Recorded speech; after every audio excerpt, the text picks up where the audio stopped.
warahmatullahi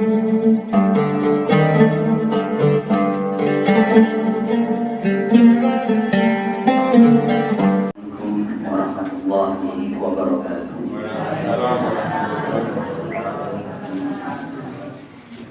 Innal hamdalillah nahmaduhu wa nasta'inuhu wa nastahdihi wa na'udzu billahi min shururi anfusina wa min sayyiati a'malina may yahdihillahu fala mudilla lahu wa may yudlil falan tajida lahu waliyan mursyida. Asyhadu an la ilaha illallah wahdahu la syarika lahu wa asyhadu anna Muhammadan 'abduhu wa rasuluhu la nabiyya rasulullah ba'da. Wa qala Allah ta'ala fil Qur'anil Karim, a'udzu billahi minasy syaithanir rajim. Ya ayyuhalladzina amanu taqullaha haqqa tuqatih wa la tamutunna illa wa antum muslimun. Wa fil ayatil ukhra ya ayyuhalladzina amanu taqullaha wa qulu qawlan sadida yuslih lakum a'malakum wa yaghfir lakum dhunubakum wa may yuti'illaha wa rasulahu faqad faza fawzan 'azima. Wa qala Nabi sallallahu alaihi wasallam, ittaqillaha haitsu ma kunta wa nisajazal hasanata lammuha wa khaliqin nas bi khaliqin hasan. Inna Allah azza wa jalla la yanzuru ila suwarikum wa amwalikum walakin yanzuru ila qulubikum wa a'malikum. Allahumma la sahla illa ma ja'altahu sahla wa anta taj'alul hazna idza syi'ta sahla. Allahumma shalli wa sallim ala nabiyyina Muhammadin wa ala alihi wa sahbihi wa man tabi'ahum bi ihsan ila yaumil din. Ingkang kula hormati para sepuh, para bini sepuh, para alim, para ulama, para kiai, para asatidz, para asatidah, seluruh keluarga besar Takmir Masjid Al-Hadid dan seluruh hadirin wal hadirat, Bapak Ibu yang dirahmati Allah Subhanahu wa taala, dan seluruh adik-adik yang saya sayangi. Marilah senantiasa kita panjatkan syukur kita kehadirat Allah bahwa pada malam hari ini kita diberikan kemudahan oleh Allah untuk melangkahkan kaki kita menuju ke thalabul ilmi, menuju ke taklim majelis ilmu. Semoga semuanya dalam keadaan sehat walafiat, selalu dalam lindungan Allah Subhanahu wa taala. Shalawat serta salam semoga selalu terlimpah kepada Nabi Muhammad sallallahu alaihi wasallam yang selalu kita nanti-nantikan syafaatnya di yaumil qiyamah. Semoga Allah ijabah kita semua yang ada di sini. Semoga semuanya termasuk orang-orang yang diberikan syafaat Nabi sallallahu alaihi wasallam. Amin ya rabbal alamin. Bapak Ibu yang dirahmati Allah Subhanahu wa taala, perlunya ketika kita menghadirkan muhasabah diri, perlunya kita menghadirkan muhasabah diri, bahwa esensi kehidupan manusia ini semuanya akan bertemu dengan yang namanya kematian atau al-maut.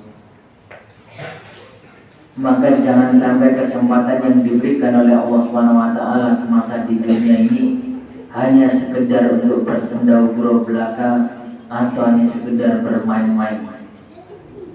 Akan tetapi harus betul-betul berusaha untuk dimaknai dengan baik. Untuk apa kita hidup di dunia ini? Bapak Ibu yang dirahmati Allah, wa ma khalaqtul jinna wal insa illa liya'budun. Tidak aku ciptakan jin dan manusia melainkan untuk beribadah kepada-Ku. Jadi punya tugas untuk beribadah kepada Allah.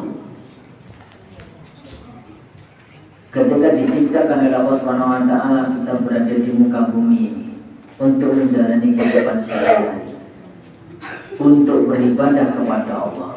Diciptakan tidak mau beribadah, berarti termasuk membangkang nomor boten.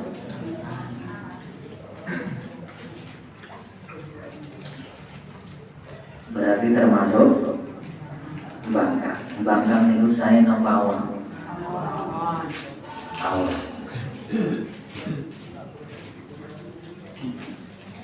Jangan sampai ukuran dunia ini menjadikan kula panjenengan sami menjadi jauh sama Allah. Kalau sampai niku sedaya saged menjadikan kula panjenengan sami menjauh, berarti ada yang tidak beres. Soal keimanannya berarti ada yang tidak beres. Harusnya segala sesuatunya ukuran dunia ini untuk mendekatkan dirinya kepada Allah. Contoh, diparingi kesehatan, paringi jasad, berarti untuk beribadah kepada Allah. Dikasih rezeki, dikasih harta benda, juga digunakan untuk mendekat kepada Allah. Begitu pula jabatan, anak, istri, keluarga, semuanya itu titipan, semuanya itu titipan. Jangan sampai salah persepsi. Ada dua tipe orang. Yang satunya amanah, yang satunya salah persepsi. Sepertinya contoh seperti ini. Bu, Pak, saya punya barang ini, saya titipkan. Nanti setelah beberapa waktu saya akan datang. Soal keimanannya berarti ada yang tidak beres. Versi yang pertama, sesuatunya unjil rapi dunia ini saya terima, saya sendirinya kepada Allah. Nanti ketika panjenengan datang kesehatan saya serahkan. Tiba saatnya beneran kepada Allah. Dan kemudian dia sampaikan sesuatu yang kemarin saya titipkan itu mau saya ambil lagi. Kemudian onjen sudah saya siapkan, menikah barang, silakan dibawa. Ketika barangnya saya bawa, kira-kira marah buatan jenengan. Kenapa kok buatan? Cuma titip. Kalau dititipin itu amanah buatan? Amanah. Kan maksudnya. Tapi benten kalian versi yang kedua, salah persepsi. Salah persepsi. Bu, Pak, kalau titip barang ini, selang beberapa waktu nanti akan saya ambil lagi. Ojek matur nuwun, matur nuwun sangat, matur nuwun. Tiba saatnya datang, Bu, Pak, yang kemarin itu mau saya ambil. Terus jawabannya, loh, pripun pun diparene kok disuwun melih, pun diparene kok disuwun. Akhirnya saya paksa tetap saya ambil. Marah boten? Marah. Kenapa? Wis dikekne kok dijaluk mana? Salah persepsi. Padahal dititipan bukan dikasih, tapi dititipi. Yang rumangsani dikasih, ketika diambil paksa marah, ya marah. Dari dua kejadian ini atau dua kasus tentunya berbeda. Ketika seseorang untuk rumangsani dititipi, maka amanah dalam titipan tersebut. Berusaha bagaimana amanah untuk menjalankan amanah dengan baik, menunaikan amanah dengan baik. Dan tiba saatnya pemiliknya akan mengambilnya.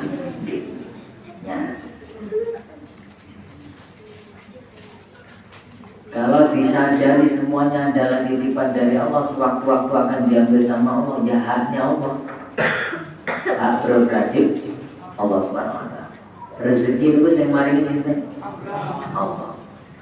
Makanya kalau ada orang dikasih harta kok sombong, niku aslinya kewanen buatan kalau sing dulu. Kewanen niku asli. Harusnya dikasih rezeki, dikasih harta agar barokah, maka juga harus apa? Sadar diri bahwa hal itu titipan dari Allah Subhanahu wa Ta'ala. Pagi ini tadi ketika saya silaturahim di salah satu pengurus yayasan, beliau itu segera pamit untuk mengunjungi saudaranya atau kawannya yang sedang kena musibah. Musibahnya apa? Jadi 2 rumah joglo terbakar dan habis tidak tersisa dalam waktu yang sangat cepat. Tidak nyandak untuk menyelamatkan. Bisa dibayangkan rumah joglo ya, kayunya ya, kayunya mahal atau murah? Mahal banget. Ketika Allah ambil, mudah sekali caranya. Jadi sangatlah tidak patut yang namanya harta benda, jabatan dan lain sebagainya untuk kesombongan itu tidak pas. Bahkan orang yang mengalami musibah pun tidak tahu akan terjadi seperti itu. Yang namanya musibah atau hal-hal yang terjadi itu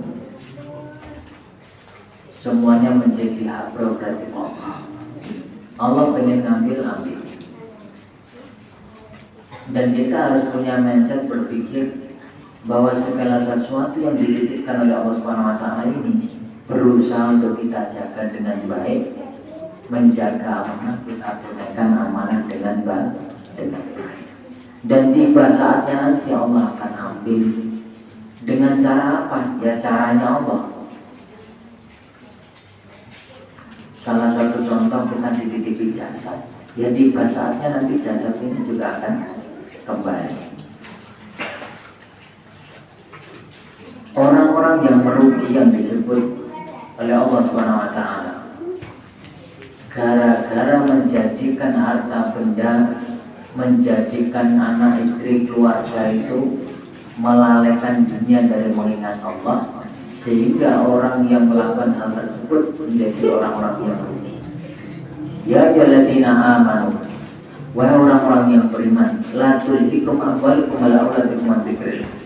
Jangan sampai harta bendamu, anak-anakmu, keluargamu itu melalaikanmu dari mengingat Allah. Wa may yaf'al dzalika fa ulaika humul khasirun. Dan barang siapa yang melakukan tersebut, melakukan hal itu, maka dia termasuk orang-orang yang rugi. Jadi punya harta benda, punya keluarga, malah menjadikan dirinya lupa sama Allah, niku termasuk orang-orang yang rugi. Wa anfiqu mimma razaqnakum min qabli ayati ahadakumul maut. Dan infakkanlah sebagian harta yang kami berikan kepada kami sebelum ajal itu menjemput kami. Fa yaqula rabbi laula akhartani ila ajalin qarib. Dan dia mengatakan kepada Rabb, ya Allah ya Rabb, tundalah kematianku sebentar saja, tundalah sebentar. Fa asaddaqa wa akun minasalihin. Nanti kami akan bersedekah, kami akan menjadi orang-orang yang soleh. Tapi kalau kondisinya sudah diambil duluan, terus pripun? Sedangkan wala yu'akhirullahu nafsan idza jaa ajaluha. Kalau ajal itu sudah menghampiri salah satu di antara insan, di antara manusia tersebut datang, tiba masanya, tiba waktu kematiannya, maka ditunda atau diundur sedikit pun tidak bisa. Hal ini menjadikan hadirnya muhasabah, bahwa segala sesuatu yang dititipkan oleh Allah Subhanahu wa taala harus mendekatkan diri kita kepada Allah Subhanahu wa taala. Jangan sampai segala ukur-rambe ini wau menjadikan bulan panjenengan kami menjadi lupa sama Allah. Nah, hal ini Bapak Ibu yang dirahmati Allah Subhanahu wa taala, bahwa hadirnya muhasabah, oh iya ya, berarti selama ini kalau aku punya harta tak gunakan kesombongan, tidak boleh. Memang tidak boleh. Apapun babnya, kalau sudah diselipkan sifat riya takabur, mesti tidak boleh. Contoh dalam paras punya jasad fisik digunakan untuk kesombongan, parang buatan nggak boleh juga. Kita bisa beramal soleh, beribadah, untuk kesombongan, parang buatan nggak boleh juga. Kita punya harta buat riak takabur, parang buatan nggak boleh. Punya jabatan buat riak takabur, buat kesombongan, boleh buatan nggak boleh. Jadi yang namanya segala sesuatu yang dimilikinya itu digunakan untuk kesombongan itu tidak boleh.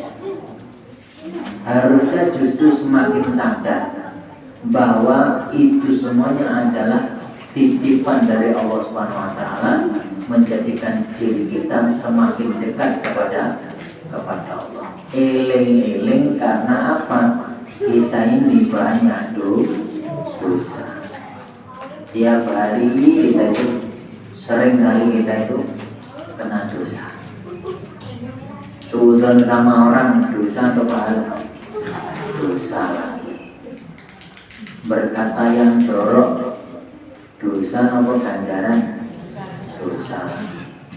Ngerasani orang ngibah dosa atau pahala? Dosa lagi. Banyak sekali dan sering kena. Banyak syukurnya atau banyak kufur nikmatnya gitu. Kalau lagi hujan minta terang, giliran terang minta hujan. Kok bisa gitu ya? Ya.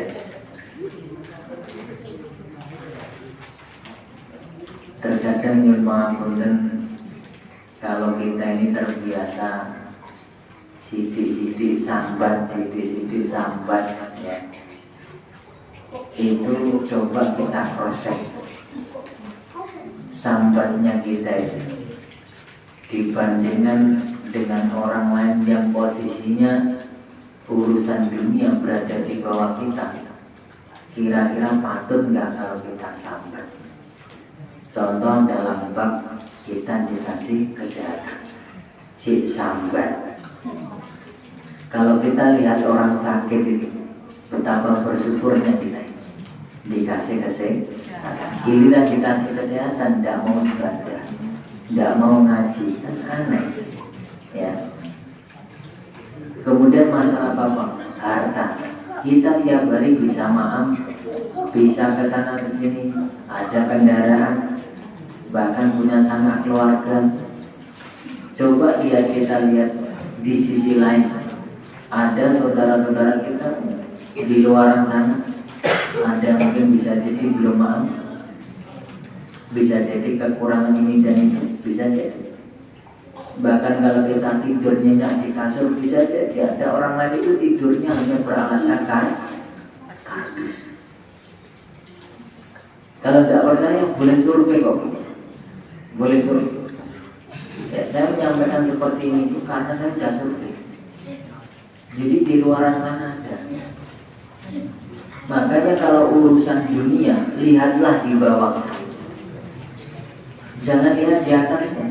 Nanti kalau lihat urusan dunia, kok lihatnya yang di atasnya, isinya serba apa? Kurang, serba kurang. Kalau urusan dunia, kita lihat yang di bawah kita, agar kita muncul rasa syukurnya. Kalau urusan akhirat, lihatlah yang di atasnya. Masya Allah, orang itu kok sergap ngaji, orang itu kok rajin ke masjid, orang itu kok rajin baca Qurannya. Masya Allah, orang itu kok khusyuk sekali dalam menjalani kehidupannya, sabar sekali orang itu. Kok sodako infak, kok dermawan sekali. Kita agar terpicu untuk ikut beramal soleh dan terpacu untuk memperbanyak pundi-pundi pahala. Jangan sampai memang terbalik. Urusan dunia lihat yang di atasnya, giliran akhirat urusan yang lihat yang di bawahnya. Kalau ini terjadi, ya nanti hasilnya ya juga terbalik. Kalau urusan dunia melihat yang di atasnya, isinya serba sambat, serba kurang. Karena perbandingannya yang di atasnya. Begitu pula urusan ibadah, urusan akhirat. Kalau lihat yang di bawahnya, secara otomatis nanti bukan tambah semangat untuk mengambil pundi-pundi pahala, tapi justru malah bleret. Ya, bleret itu berarti menurun grade-nya, menurun grade. Hal ini menjadikan hadirnya muhasabah. Oh, benar juga. Kalau seumpama semua orang bisa menghindar dari yang namanya al-maut, kematian tadi, mungkin leluasa. Masalahnya tidak bisa menghindar. Tiba saatnya nanti tetap akan bertemu. Jadi mumpung masih diberikan kesempatan oleh Allah Subhanahu wa taala, diberikan kehidupan di dunia ini untuk beribadah kepada Allah dan segala ukur rangkainya untuk mendekatkan diri kita kepada Allah. Dikasih sesuatu sama Allah berupa jasa, alhamdulillah. Diparingi sehat, alhamdulillah. Digunakan untuk beribadah, digunakan untuk ta'lim, untuk ngaji dan sebagainya. Jangan dianeh-aneh. Mohon maaf ini, dikasih jasad sehat walafiat tidak mau beribadah. Giliran ada orang yang keterbatasan secara fisik malah sergap ke masjid. Lah yang sehat itu kira-kira malu apa enggak? Yang berbahaya itu sebenarnya bukan kok masalah sandalnya itu nggak kelihatan di masjid. Orangnya itu bagaimana nantinya ketika ia meninggalkan urusan kewajibannya sebagai seorang hamba, pertanggungjawabannya bagaimana nanti di akhirat. Itu yang perlu dipikirkan. Soalnya kalau ada yang menyatakan sudah tutup usia, sudah tutup usia dan terakhir kalinya dan lain sebagainya, kata-kata seperti itu, bahwa yang namanya kehidupan dan bertemu dengan kematian itu justru gerbang awal menuju perjalanan akhirat. Nanti masih ada bab-bab yang banyak, pos-posnya yang banyak itu masih ada urusan kubur, ada urusan hari kehancuran, ada urusan apa lagi? Hari kebangkitan, ada urusan nanti dikirim kepada masyarakat, ada urusan hisab, ada urusan penyerahan catatan amal, ada urusan apa lagi? Mizan, timbangan, berat amal sholat atau berat amal buruk. Masih ada lagi urusan telaga, urusan syafaat, dapat syafaat atau tidak. Nanti lanjut lagi ada urusan surga neraka. Dan semuanya orang pastinya menginginkan apa? Surga. Walaupun nggak mau beribadah, nanti kalau ditanya pengen masuk surga atau neraka, jawabannya pengen masuk surga. Itu masih gitu. Kenapa? Karena surga itu isinya kenikmatan, sedangkan neraka itu isinya siksaan. Dan tabiat orang itu kalau disiksa tidak mau, makanya milihnya masih surga. Lah surga itu milik siapa? Milik Allah. Dan hak prerogatif yang memasukkan itu hanya Allah. Dan kita tidak ngerti sejauh mana amal soleh kita, sejauh mana dosa yang kita lakukan. Maka hendaknya setiap hari mohon ampun kepada Allah dengan harapan semoga dosa-dosa itu diampuni oleh Allah Subhanahu wa taala. Kayak pas Ramadan itu loh. Ramadan itu kan man shoma Ramadan di mana mahrisaban ghufirallahu ma taqaddama min dzambi. Para siapa yang berpuasa di bulan Ramadan dengan penuh keimanan dan mengharapkan pahala yang besar di sisi Allah, maka dosa-dosanya akan diberikan ampunan oleh Allah Subhanahu wa taala atas dosa-dosa yang telah lalu. ketika diampuni oleh Allah Subhanahu wa taala atas dosa-dosa kita telah lalu, senang apa belum? Senang. Jadi ibaratkan dosa itu numpuk terus sama Allah dihapus. Ya kita ya senang. Senangnya kenapa? Karena sifat dosa itu ngerogoti pahala. Jadi pahala yang sudah dikumpul-kumpulkan ini bisa berkurang dan terus berkurang gara-gara urusan dosa ini. Berarti gimana caranya dosanya ditekan, ya, dipres, kemudian pahalanya dinaikkan. Pernahkah kita berpikir bahwa perjalanan akhirat itu sebaik-baik bekal apa? Takwa, amal soleh yang menemani. Pernahkah kita itu berpikir gini? Perjalanannya kan sangat panjang dan sangat jauh dibandingkan dengan perjalanan dunia.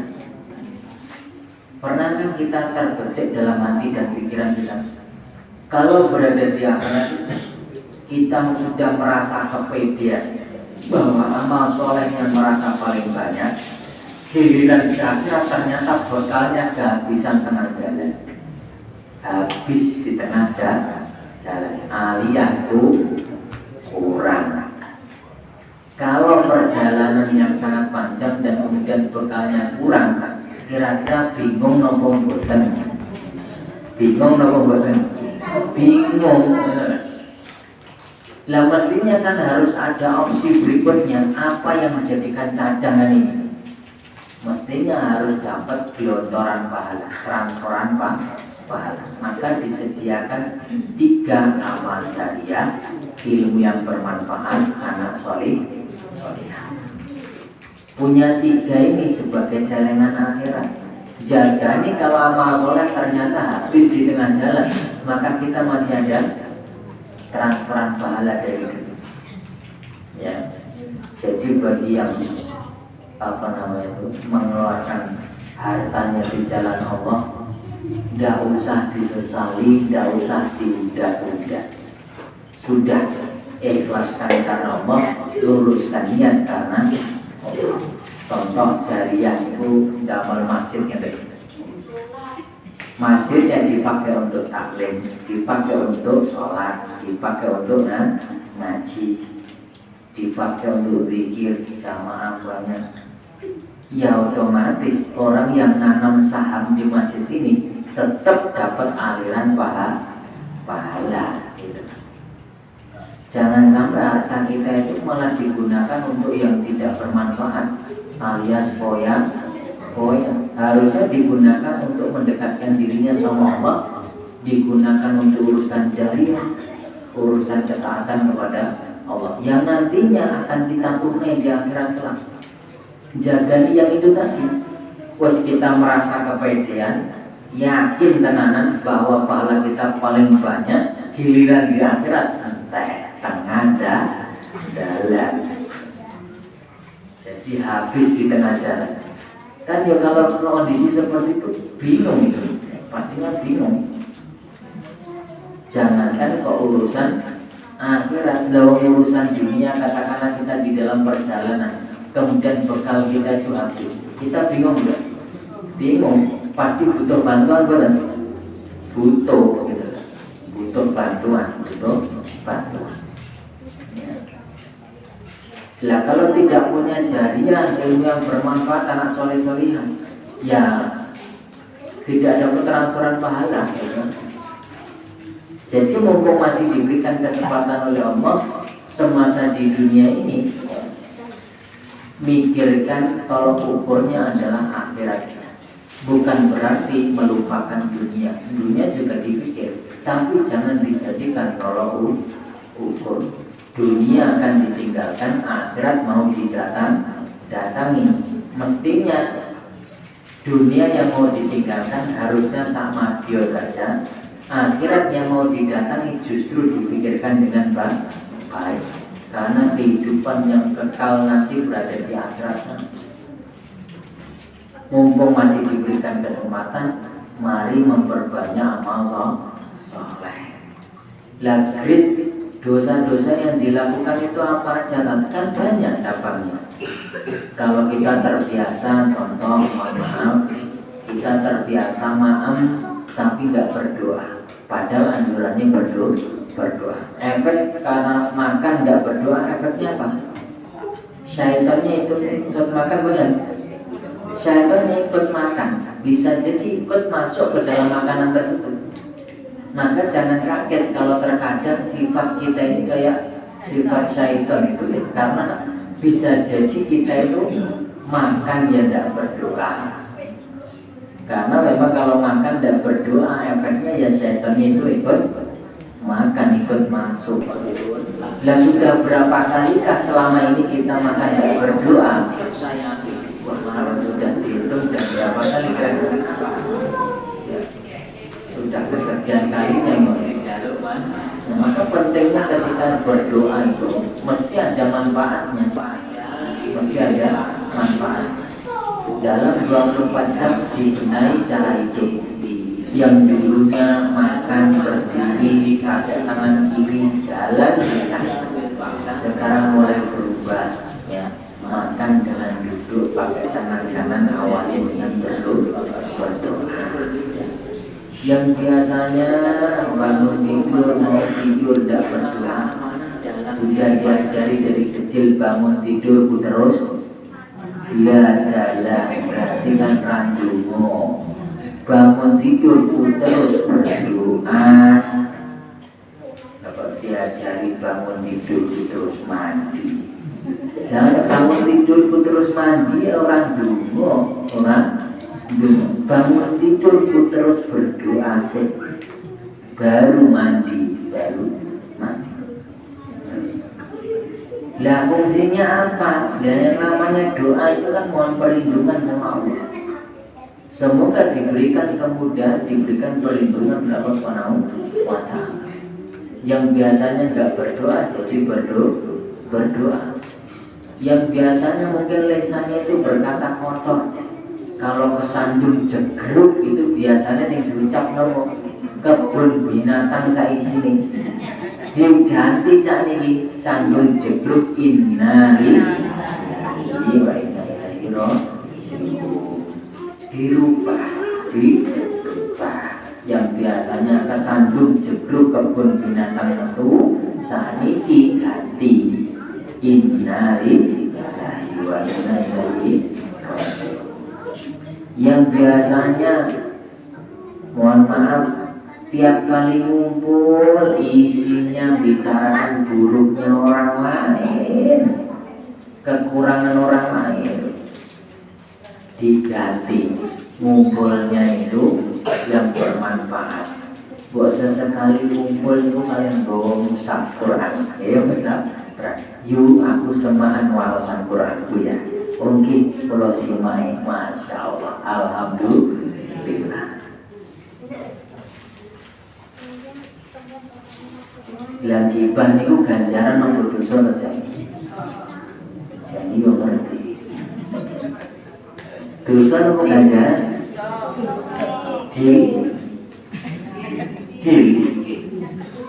Gibah rasa niku ganjaran nopo dosa? Dosa.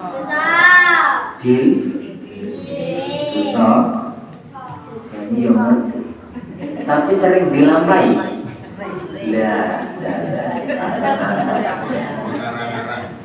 Kok bisa? Harus ngerti dosa malah sering dilakukan. Kan harusnya bagaimana caranya itu dirubah. Begitu pula urusan yang lain.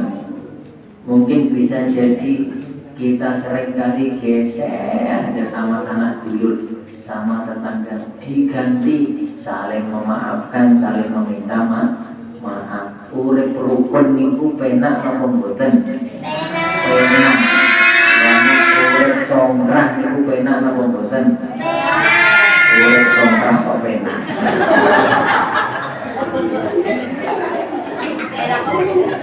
Urip congkrah niku gesek, niku boten penak.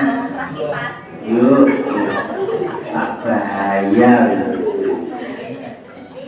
Nek urip dalam dunia rukun itu agawe santoso dijaga ukurannya mesti penak. Tapi nek urip kok isine congkrah wae, marai jantungan, marai jantung. Jadi tidak tenang, serba mikir, serba pikiran berat. Biasanya kalau kepanggil satu sama lain belas atau mengucapkan salam, saat ini dirubah. Kalau kepanggil sesama muslim ucapkan salam, ucapkan assalamualaikum. Ya, absus salam bainakum, saling tebar salam di antara kalian. Kalau sengaja Nabi ya, ucapkan salam. Kalian senyum, petuk besenyum, dari ilasnya batuk dan tilu. Apa kok ilas? Alisnya gatuk. Angger metu ning dinding kok isine anggur merengut dan besengut penak napa mboten disawang. Wonten model ngoten niku. Wonten ya. Dugi ya. Kudungnya napa kudung? Allahu Akbar. Penak sing senyum napa sing besengut sing jawab. Penak sing senyum. Tabasamuka li'akhihi sodako.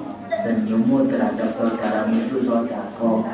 Tapi senyum sing biasa mawon, bukan senyum yang menarik perhatian atau centil. Wis ngerti dudu makromi. Assalamualaikum, waalaikumsalam. Dia menggoda jenenge. Dia mesakne wong lanang. Jadi yang biasa saja, jangan dibuat sing aneh-aneh. Kadang nyuwun pangapunten, macak sing suwe ning arep kanca itu suwe bapak-bapak napa ibu-ibu. Dalah ning video napa dhuwur. Nggih. Macake sing suwe niku ibu. Disyukuri, enggak usah dianeh-aneh. Wis ngerti alis kok ngono dadi krayon. Puas, aneh-aneh gitu ya. Tidak usah, sudah seperti itu. Alhamdulillah, ono tadai, wonten tadai. Coba kalau nggak punya alis, banjiran, dan banjiran. Hidup juga gitu, bulu mata, tuambai tak belara, begitu. Kayak ngomong, seumpama dari kasih itu kenapa? Kadang ingin tampil beda dikasih lek ya Allah kan wis ono dadi tambahi gedene sak blarak saking abone kedep jiglor susah wis akhirnya jatuh hidupe gare siji kan loyal terus piye coba ya. Alhamdulillah kono hidup jadi ini ketadar ketika kena ibu dihadang oleh bulu mata. Dan alhamdulillah hidung kita ini kok madhepe kok ngisor. Coba madhepe nek digawe dulu. Kasih doancuk kabeh. Banjiran bendino itu banjiran. Alhamdulillah. Bibir api-api kadang cuma aneh. Wah, bang jiran. Nggih.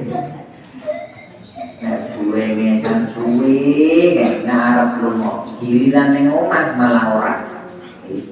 Nek arep metu maca mlitis sing apik, padahal anjuran itu ketika kita berada di rumah itu bagaimana caranya menyenangkan suami. Ning omah nggo daster ngerokok awake. Giliran metu bro, iki sampe ya Allah. Wonten model-model niku ya ngene yo wonten. Apa meneh kakak, apa meneh kakak. Nek wonten niku wis tak delik-delikne malah ditambahi kakak. Malah dicedakne, malah dicedakne.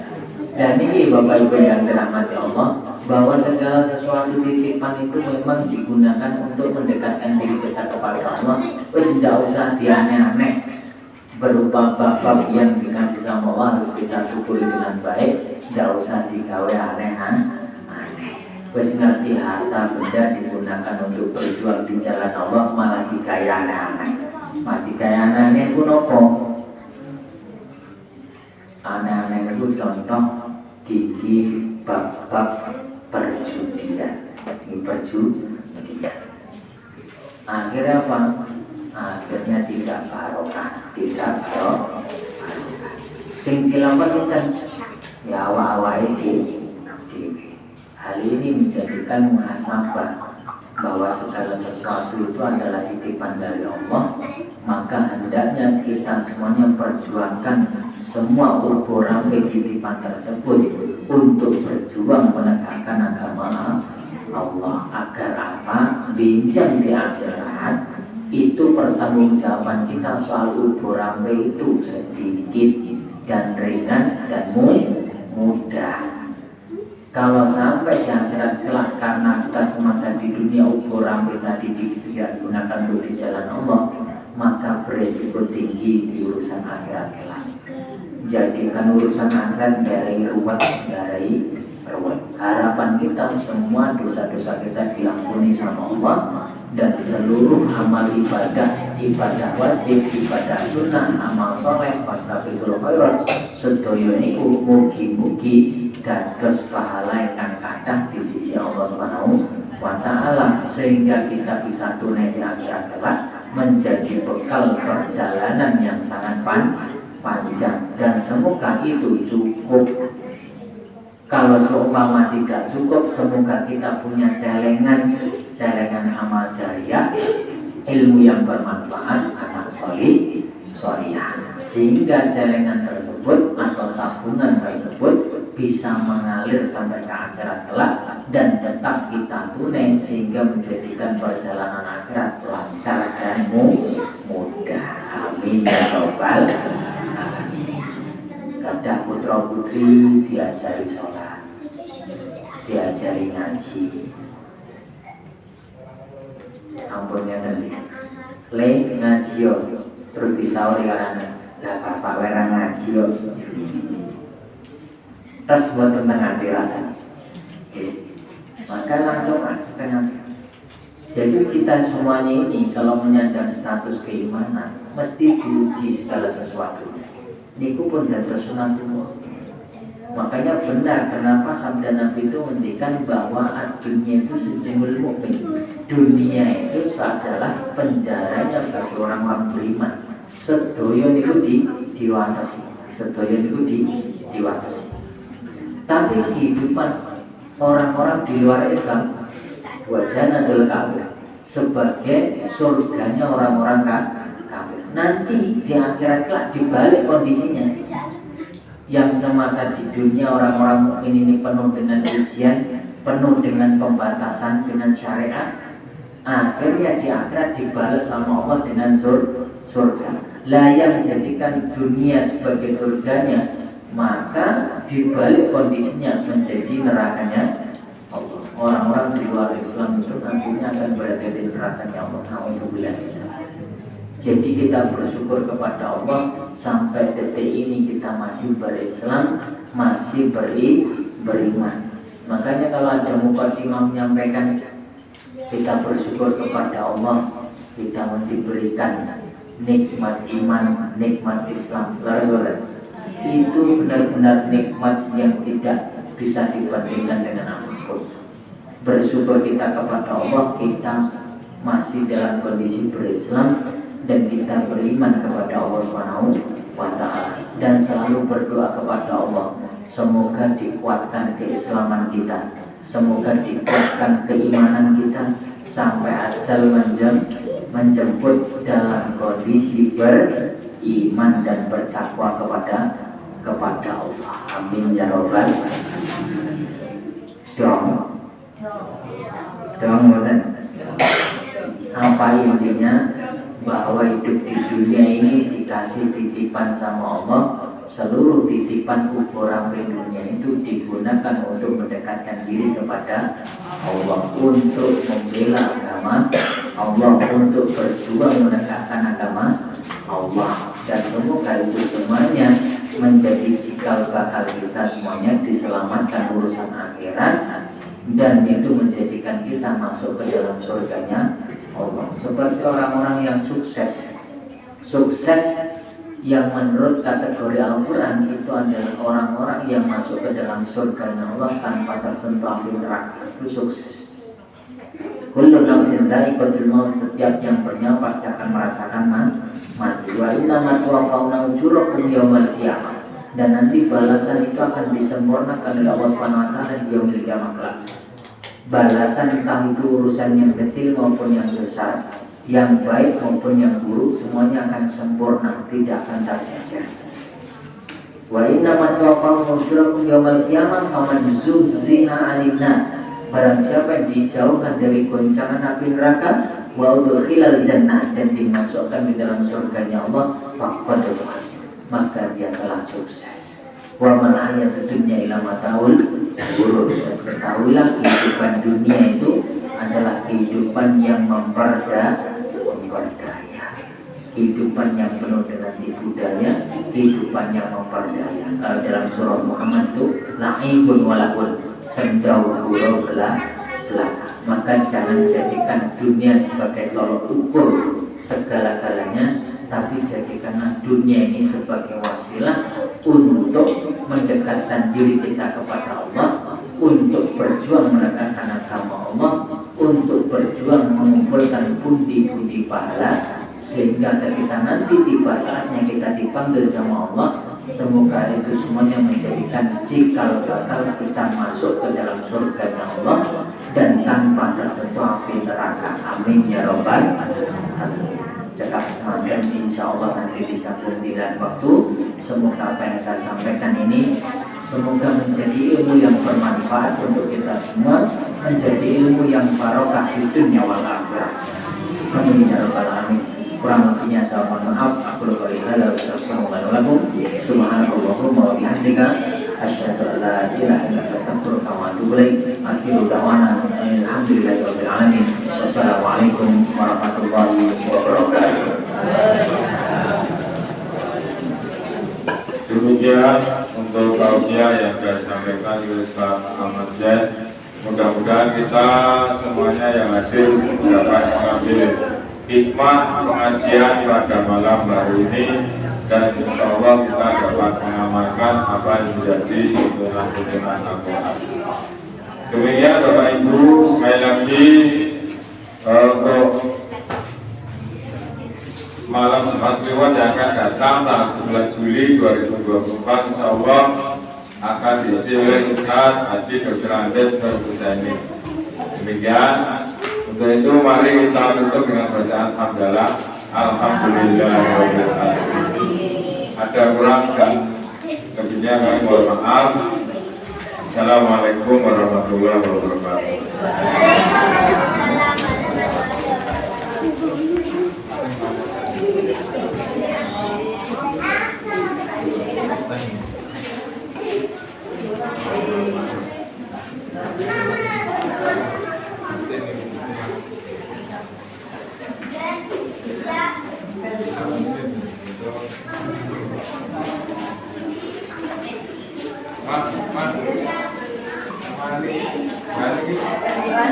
Balik.